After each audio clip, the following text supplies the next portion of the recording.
Nagahanda ng Duterte administration para sa kalawang State of the Nation Address o SONA ni Pangulong Rodrigo Duterte na gaganapin sa July 24 kasabay ng joint session ng dalawang kapulungan ng Kongreso.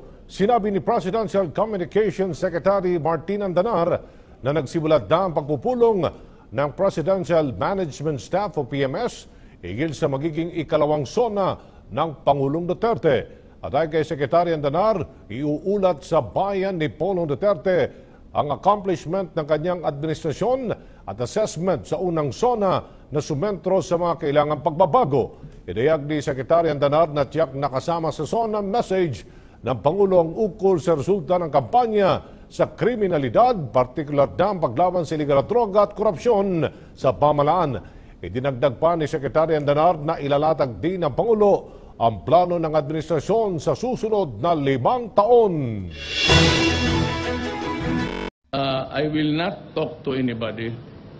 I will not talk to the terrorists. Makailang ulit nang sinabi ni Pangulong Duterte na hindi siya makikipagdialogo sa teroristang grupong Maute. Pero kanina kinumpirma ng Armed Forces of the Philippines na may grupo na pumasok sa Marawi City para makipag-usap sa teroristang grupo. Pero giit ng AFP, wala silang kinalaman dito. That is not the effort of the Armed Forces of the Philippines or the government. These are religious leaders who would like to talk to the Maute leaders for them to release the innocent civilians. Ang sinasabing nakapasok, ang retiradong military colonel na si Dixon Hermoso, na ngayon bahagi ng Office of the Presidential Advisor on the Peace Process bilang Assistant Secretary. Ayon sa kanya, hindi ito ang unang beses na nakapunta sila sa area para sunduin ang natrap na mga sibilyan. We did that for twice already. We were able to go as far as Mangolo Bridge yesterday. Together we did 8 ustads or imams, and I just stayed there in the collection point. Sa press briefing ni Hermoso kahapon, sinabi niyang nakipagpulong ang Pangulo sa ilang Muslim leaders para buuin ng isang peace corridor. Last May 29, the President together with Kagi Murad Ibrahim of the MILF and Ms. Irene Inday Santiago, the chair of the government panel, for the talks with the MILF, met in Davao, and the President came out with the peace corridor wherein the job is to help in the retrieval and recovery of trapped civilians in Ground Zero in Marawi City. Pero hindi niya direktang sinagot kung alam ba mismo ng Pangulo na ang direktang kakausapin ay si Abdullah Maute. Aware po si President Duterte na nakapasok po yung emisary nyo dun sa loob ng pinagbukutaan ng Maute? Yes, every day nagbibigay kami ng report. Minimension namin lagi na ito na yung accomplishment ng peace corridor. Nang magkaroon daw kasi ng 8-hour operational pause ang AFP dahil sa Idil Fitir, agad na siyang nakipagdialogo. Itinawid na kaagad namin through the emissaries na pwedeng malaman ni Abdullah Maute na meron ganyan na position yung armed forces, kaya kung pwedeng ma-reciprocate naman niya para mapasok namin yung area at makuha namin yung mga natrap na civilians. Hindi daw siya nakapasok na sa pulong dahil hindi siya Muslim. Only my emissaries kasi I'm not a Muslim. Baka mamaya tatanungin ako ng mga verses ng Quran hindi ko alam na I'm a Catholic. Sila lang pinapasok ko, but I was there at the collection point waiting for them kahapon ng hapon. Pero ikinumpas daw niya ang sasabihin kay Abdullah Maute. Bago sila umalis, sinabi ko kausapin at saka kung pwedeng ma-request na pwede bang i-release yung mga hostages nila at without any preconditions. And then kung gusto nilang sumuko, pwedeng iparating nila dun sa 8 hostages na or imams at itatawid ko papunta naman sa kasundaluhan. Nang tanungin kung negosasyong maituturing ang kanilang ginawa, ito ang kanyang naging sagot. Yes, negotiation for humanitarian purpose, hindi political purpose. Bali, we need somebody to preach at ito nga minamanage ko yung mga ulama, ustads at saka yung imam dahil may trust sa kanila yung nasa kabila at pwede silang tumulay dahil kailangan mayroong pag-uusap para mayroong tangible action na ma-save natin yung mga natrap na civilians. Umaasa rin daw siyang mauulit pa ang pag-uusap para mailigtas pa ang pinaniniwalaang nasa 300 sibilyan.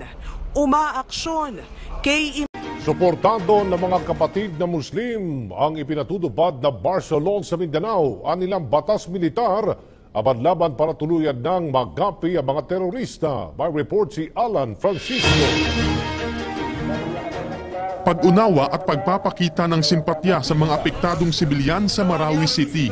Ito ang nakikita at nararamdaman ng mga kapatid nating Muslim sa administrasyon ni Pangulong Rodrigo Duterte kasunod ng ayuda nito sa mga biktima ng gulong dulot ng Maute Terrorist Group. Ayon sa Sultanato ng Sulu, kasama sa kanilang pinapurihan ang martial law na ipinatutupad ng gobyerno sa buong rehiyon ng Mindanao. The people are, very grateful to the efforts of the President for, conducting humanitarian efforts in order to achieve early resolution of the conflict. Hindi rin aniya kailanman nais si Pangulong Digong na lumika ng pagkakawatak-watak. Malaki rin aniya ang pagkakaiba ng martial law na ipinatupad noong panahon ng rehimen ni dating Pangulong Ferdinand Marcos at ang ipinatupad ngayon sa Mindanao.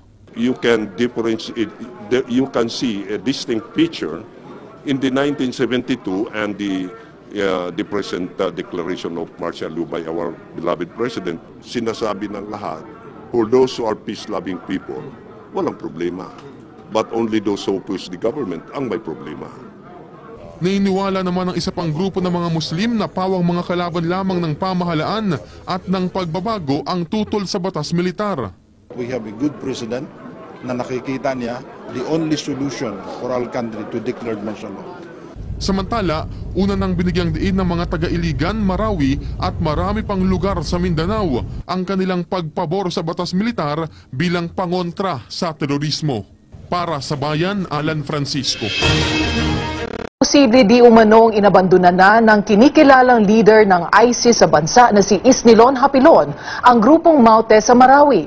Ito ang pahayag ni AFP Public Affairs Chief Colonel Edgar Arevalo sa programang The Source. We have report that shows or says that Isnilon Hapilon, the touted emir of ISIS in the Philippines, has already abandoned these people. So this indicates somehow that their defense or their leadership and their command and control is already collapsing due to the intense pressure that our government forces are now letting them experience. So when you say that Isnilon Hapilon has abandoned the group, so he's already out of Marawi? We have those reports that indicate that because we monitor them according to our sources on the ground and from those who we have rescued, and most of them were not quite able to say they saw Isnilon Hapilon lately. So these are some indicators that he has abandoned his people.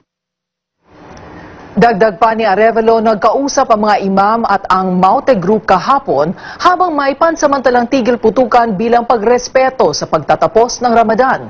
Sinabi rin niya na sinikap umano ng mga imam na kumbinsihin ang teroristang grupo na sumuko sa gobyerno. Kasalukuyang ding hawak pa ng grupong Maute ang hindi bababa sa 100 bihag. There were 8 of them actually, to include these are imam, respected religious leader, and to include one alias Bin Laden. He called us Bin Laden. Is being respected by the group. He was able to speak to Abdullah, and the information that we got was that there was this group were trying to convince the leaders of the Maute ISIS group to surrender and set free the civilians they're still holding hostage up to that time.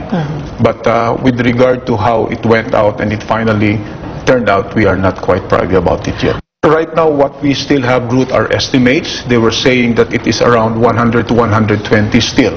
And what is quite disturbing and making it more challenging on the part of the Armed Forces of the Philippines was the reported use of these civilians as workers. One thing is somehow a good news, a welcome development or welcome news, if we could say, was that reports coming from those who were able to rescue that Father Chito is still alive. Mapapanood Kumpiyansa naman at Boro Islamic Liberation Front na may papasa sa lalong madaling panahon ng Bangsa-Boro Basic Law. At ayon kay MILF Political Affairs Chief Ghazali Jafar, tiwala siyang nalagdaan ng Pangulong Rodrigo Duterte ang BBL matapos na maresolba ang mga issue ukol dito. Niliwanag ni Jafar na kaya hindi pumasa sa Kongreso ang BBL sa ilalim ng nakarang administrasyon ay dahil sa pagtutol ng mga non-Muslim residents at mga politiko. Idinagdag pa niya na nahinto ang deliberasyon sa BBL dahil sa Bamasapano incident. Sinabi ni Jafar na sa ngayon kahit may gulo sa Marawi ay hindi naman sangkot ang MILF. Inihahanda na ng pamahalaan ang pondo para sa pagtatayo ng halfway houses o bahay tuluyan para sa mga rebeldeng nagbalik loob sa batas. Ayon kay DILG Secretary Catalino Cuy, ang bawat local government unit ay tatanggap ng 5 milyong pisong pondo para sa implementasyon ng proyekto. Una nang naaprubahan ang proyekto sa mga probinsya ng Kalinga, Mountain Province, Northern Samar, Negros Oriental, Sarangani, Sultan Kudarat, South at North Cotabato, kung saan maraming NPA rebels ang nagbalik loob sa pamahalaan. Ang mga halfway house ay magsisilbing sentro na magbibigay ng skills training sa mga dating rebelde bilang pag-alalay sa kanilang pagbabagong buhay. Sinabi ni Cuy na ang mga LGU, kabilang na ang mga progresibong syudad, ay maaaring makakuha ng pondo sa ilalim ng Comprehensive Local Integration Program kung sila'y magkakwalipika base sa mga tuntuning itinakda ng DILG. Hindi pa rin daw maklear ng militar ang natitira ng 4 na barangay. Nagsusunog daw kasi ang Maute Group ng Gusali para magsilbing harang. Sa kabila nito, may napatay umanong Middle Eastern na bandido. In the last 48 hours, we discovered a 2 Middle Eastern cadaver. We are now in the process of investigation to identify. Nagkakagulo na rin ang Maute Group dahil nagkukulang na sa supply at lumiliit ang pwesto. Binisita naman ni Vice President Leni Robredo ang mga lumikas na residente sa Marawi City. Nakipagdialogo si Robredo sa Bangsamoro Women at Mindanao Alliance for Reforms and Empowerment o MARE. Ipinaabot ng grupo ang kagustuhan ng ilan sa kanila na makauwi na sa mga lugar sa Marawi na nabawi na ng militar. Pero hindi raw maiwasan na matakot sila sa ipinapatupad na martial law. Ayon man kay Robredo, may nakahanda ng tulong ang gobyerno sa mga evacuee. Bukod dito, plano rin ni Robredo na magtayo ng temporary learning center para sa mga batang bakwit. Mag-set up na ng mga temporary learning centers para yung mga bata na nasa mga evacuation centers makaresume na ng pag-aaral. Meron dito mga bata ngayon na hindi pa daw sila nagre-resume kasi wala pa silang mga gamit. Kaya yung sinasabi ko, papadala na namin kayo mga gamit, basta mag-aral na ulit kayo.